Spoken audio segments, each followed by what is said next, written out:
জাকির নায়েক। আমার নাম গোলাপচাঁদ বিশ্বকর্মা। আমার প্রশ্নটা হলো, বকরি ঈদ এটা কিছুদিন পরেই হবে এই বছরে।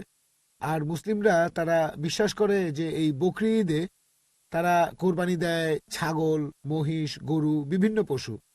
আর ইসলাম ধর্ম অনুযায়ী আহ, ইনসানিয়াত আর মানবতা খুব গুরুত্বপূর্ণ। প্রত্যেক মানুষ দয়া দেখাবে বিভিন্ন পশু পাখির প্রতি আর মানুষের প্রতি, সবার প্রতি তারা দয়া দেখাবে। মুসলিমরা যদি এটা বিশ্বাস করে তাহলে কেন তারা কোরবানি দেয় এই ছাগল, গরু বা মহিষ? বকরি ঈদে কেন এগুলো জবাই করে? মুসলিমরা যে কাজটা করে সেটা কি মানবতার পক্ষে আছে, মানে মানবতা বা ইনসানিয়াত? ভাই খুব সুন্দর প্রশ্ন করলেন যে আমরা বকরি ঈদে কেন গরু ছাগল কোরবানি দেই। বকরি ঈদ না হলে কি কোরবানি দিতে না না, পারবো? যে কোনো পশুর কথা বলতে পারেন। প্রশ্নটা হচ্ছে ঈদ না হলে কি কোরবানি দিতে পারবো। তারা কোরবানি দেয়, পশু হত্যা করে। আপনাকে আমি প্রশ্ন করছি বকরি ঈদ বাদে অন্য সময় কোরবানি দিলাম, এটার কি অনুমতি আছে? না না, এরকম তাহলে প্রশ্নটা এরকম কেন? তার এরকমও বদলে করা যাবে ডাইরেক্ট না। প্রশ্ন করেন আমরা নন ভেজ খাই কেন। ঠিক, আপনার প্রশ্নটা বুঝতে পারছি না। আপনি তো জানতে চাচ্ছেন আমরা নন ভেজ খাবার খাই কেন, মাংস খাই কেন। আমার প্রশ্নটা হলো বকরি ঈদের সময় নিয়ে আর অন্যান্য সময়গুলো। আচ্ছা ঠিক আছে, দুটোরই উত্তর দিচ্ছি। বকরি ঈদে যেটা হয় আল্লাহ পবিত্র করে বলছেন সূরা হজ অধ্যায় নম্বর 22, আল্লাহ সুবহানাহু ওয়া তাআলার কাছে মাংস বা রক্ত পৌঁছায় না, আল্লাহর কাছে পৌঁছায় তোমাদের তাকওয়া। অন্য ধর্মে এরকম না। অন্যান্য ধর্মে উৎসর্গের সময় পশু বলি দিয়ে ফেলে রাখে একটা বেদিতে একজন দেবতার সামনে। সেটা খায় কে? ঈশ্বর খান। ইসলাম ধর্মে যখন কোরবানি দেই আমরা কি করি? কমপক্ষে 1/3 অবশ্যই গরিব লোককে দিতে হবে, 1/3 দেব আত্মীয় আর বন্ধুদের, বাকিটা নিজের জন্য রাখবো। নিজের জন্য ম্যাক্সিমাম 1/3 রাখতে পারবেন। চাইলে আপনি পুরোটাই দান করে দিতে পারেন। তাহলে যখন কোরবানি দিচ্ছি তখন কি করছি? মানুষ জাতির উপকার করছি। আমরা তাদের জন্য খাবার দিচ্ছি। এখন কাউকে খাবার দেয়া এটা কি ভালো না খারাপ? খাবার দেয়া যাতে মানুষ উপকার পেতে পারে এটা কি ভালো না খারাপ? ভালো। মানুষের জন্য এটা ভালো না খারাপ? ভালো। তাহলে ইসলাম হচ্ছে মানবতার ধর্ম। আপনি প্রশ্ন করতে পারেন যে প্রাণীদের কেন হত্যা করা হচ্ছে? মানুষের জন্য ভালো, কিন্তু প্রাণীদের জন্য কি হচ্ছে? আর সত্যি বলতে একজন মুসলিম শুধুমাত্র ভেজ খাবার খেয়েও ভালোভাবে ধর্ম পালন করতে পারে। ননভেজ খাওয়া ইসলামের জন্য বাধ্যতামূলক না। তবে আল্লাহ যেহেতু আমাদেরকে অনুমতি দিয়েছেন ননভেজ খেতে, তাহলে আমরা সেটা খাবো না কেন? আল্লাহ পবিত্র কোরআনে বলেছেন সূরা মাইদা অধ্যায় নম্বর 5 আয়াত নম্বর 1, সেই চতুষ্পদ প্রাণীর মাংস খাও যেগুলো তোমাদের জন্য হালাল করা হয়েছে। আল্লাহ বলেছেন সূরা নাহল অধ্যায় 16 আয়াত নম্বর 5, তিনি চতুষ্পদ প্রাণী সৃষ্টি করেছেন যাতে করে তোমরা উপকার পেতে পারো এবং তাদের মাংস খেতে পারো। এই কথাটা আবারও আছে সূরা মুমিনুন অধ্যায় নম্বর 23 আয়াত নম্বর 21, যে গবাদি পশুর মধ্যে রয়েছে নিদর্শন, তাদের উদরের দুধ পান করো এবং তাদের মাংস তোমরা খাও। তাহলে যেহেতু আল্লাহ আমাদের অনুমতি দিয়েছেন, তাহলে ননভেজ খাবো না কেন? এবার লজিক্যাল কারণে আসি। এখনকার বিজ্ঞান বলছে যে নন ভেজ খাবারে, মাংস জাতীয় খাবারে প্রচুর ভিটামিন থাকে, আর এটাই একমাত্র খাবার যেখানে পরিপূর্ণ আমিষ আছে। আমাদের মানুষের শরীরে 23 রকমের অ্যামিনো অ্যাসিড আছে যেগুলোর প্রয়োজন হয়। এগুলোর মধ্যে 8টা অ্যামিনো অ্যাসিড শরীর তৈরি করতে পারে না, এগুলো পাই আমরা খাবার থেকে। এমন কোনো ভেজ খাবার নেই যেখানে এই 8টার সবগুলোই পাবেন। শুধুমাত্র মাংস জাতীয় বা নন ভেজ খাবারেই এই 8টা অ্যামিনো অ্যাসিডই পাবেন। এছাড়াও যদি আপনারা দাঁত পরীক্ষা করেন তৃণভোজী প্রাণীদের, গরু, ছাগল, ভেড়া, তাদের দাঁতগুলো সমান। তারা শুধু ভেজ খাবার খায়, মাংস খেতে পারে না। এরপর যদি দাঁত পরীক্ষা করে দেখেন মাংসাশী প্রাণীদের, বাঘ, সিংহ, চিতাবাঘ, তাদের মুখের দাঁতগুলো সূচালো যাতে মাংস খেতে পারে, এই জন্য তাদের দাঁতগুলো থাকে সূচালো। তারা শুধু মাংসই খায়, ভেজ খাবার তারা খেতে পারে না। যদি আয়নার সামনে দাঁড়িয়ে আপনার দাঁতগুলো দেখেন, আমাদের সূচালো দাঁত আছে, আবার সমান দাঁতও আছে। আমরা সব ধরনের খাবারই খেতে পারি। যদি আল্লাহ চাইতেন শুধু ভেজ খাবারই খাবো, তাহলে আমাদেরকে সূচালো দাঁত দিলেন কেন? ননভেজ খাওয়ার জন্য। এছাড়াও তৃণভোজী প্রাণীদের যে পরিপাকতন্ত্র, গরু, ছাগল বা ভেড়ার শুধু ভেজ খাবার হজম করতে পারে, ননভেজ হজম করতে পারে না। আর মাংসাশী প্রাণীদের পরিপাকতন্ত্র, বাঘ, চিতাবাঘ, সিংহ শুধু মাংস হজম করতে পারে, ভেজ হজম করতে পারে না। আবার মানুষের যে পরিপাকতন্ত্র সেখানে আছে ক্ষুদ্রান্ত এবং বৃহদান্ত্র।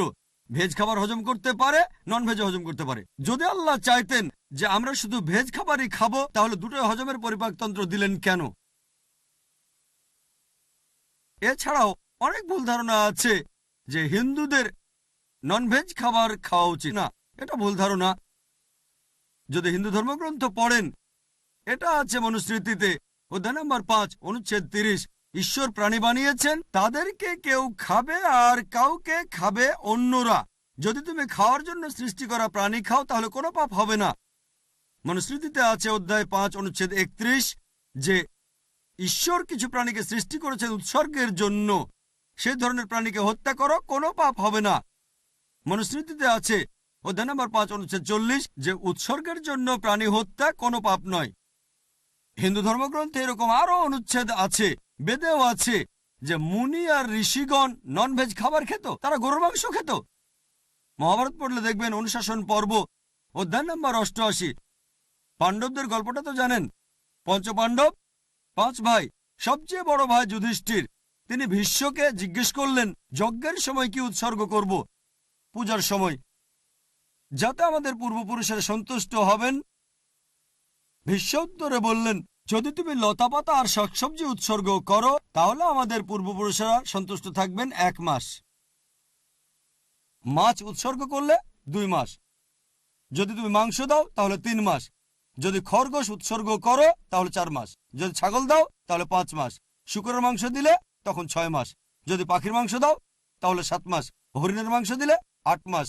এভাবে তিনি বলে গেলেন। মহিষের মাংস দিলে 11 মাস। যদি গরুর মাংস দাও তাহলে পূর্বপুরুষেরা সন্তুষ্ট থাকবেন পুরো 1 বছর।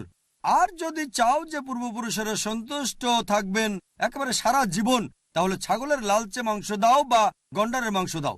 এ কথা কে বলেছেন? ভীষ্ম যুধিষ্ঠিরকে। পুরো তালিকা দেওয়া আছে, শাকসবজি, মাছ, খরগোশ, ছাগল, সবকিছু আছে, মহিষ, গরু। তাহলে হিন্দু ধর্মগ্রন্থ বলছে ননভেজ খাওয়ার অনুমতি আছে। হিন্দুরা এখন এগুলো মানে কারণ তাদেরকে প্রভাবিত করছে অন্যান্য ফিলোসফি, যেমন অহিংসা। এখন হিন্দুরাও এটা পালন করে।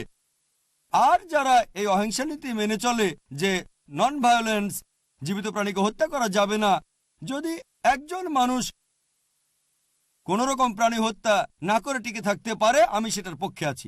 এখন তারা বলে প্রাণী হত্যা করা এটা খুব বড় পাপ, কারণ এটা হচ্ছে জীবন, জীব হত্যা করা নিষিদ্ধ। এখন বিজ্ঞান উন্নত হয়েছে আর আমরা জানতে পেরেছি যে গাছপালারও জীবন আছে। তাহলে ভেজ খাবার খেলেও তো জীব হত্যা করছেন।